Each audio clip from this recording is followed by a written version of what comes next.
Yes, you can watch the kid from Hugo blow up a planet.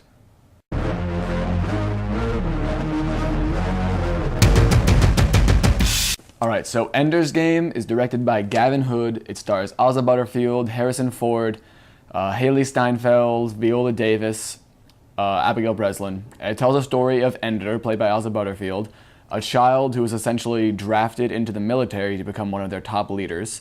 Harrison Ford plays Colonel Graff, who is pretty much in charge of the whole operation. Hailee Steinfeld is a fellow recruit, and Abigail Breslin plays Valentine, Ender's sister. This was a very, very popular, like, young adult sci-fi book. I think it was released back in the 80s. I'm a huge fan of it. Like, it's one of my all-time favorite books. I do think that they adapted it well. Like, the screenplay was very good. It got much of the general sense of what was going on in the book onto the screen. My main problem is actually that it wasn't long enough. Like, I feel like it was a little bit too condensed. It could have been stretched out a little bit longer. It was only about, I think, maybe an hour and 45 minutes. It could have easily been 2.5 hours and still been interesting. Most of the book takes place in battle school, and only about 20-30 minutes of the movie take place here.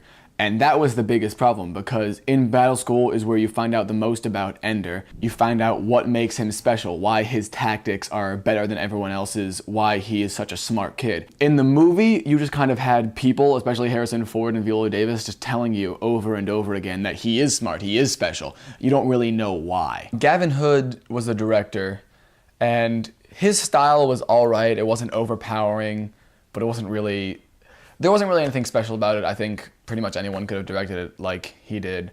That sounds weird, but like, it wasn't anything special is kind of what I'm saying. Ozzy Butterfield's performance was fantastic. He was very, very good. He was able to display kind of the tortured soul that is Ender Wiggin. And Harrison Ford was perfect for Colonel Graff. I knew from the second they cast him that this guy was going to be Colonel Graff, because he is stern. He's Harrison Ford, but he can also show a little bit of a loving side, which is what Colonel Graff was. Special effects were fantastic. It looked so nice. The whole battle room looked beautiful. The planets, the space battles, they all looked really, really good. I really liked the special effects from this movie.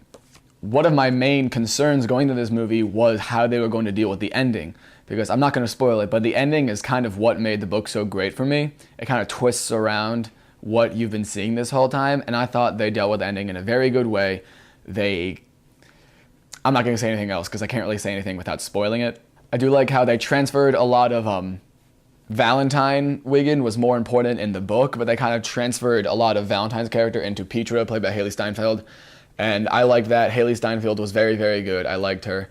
And one person, as Bonzo, Moises Arias, many people know him as Rico from Hannah Montana. He was kind of this small, like, threatening guy, and I was actually intimidated by him. I was like, oh, that's Rico, and then he started doing stuff, and I'm like, that's Rico.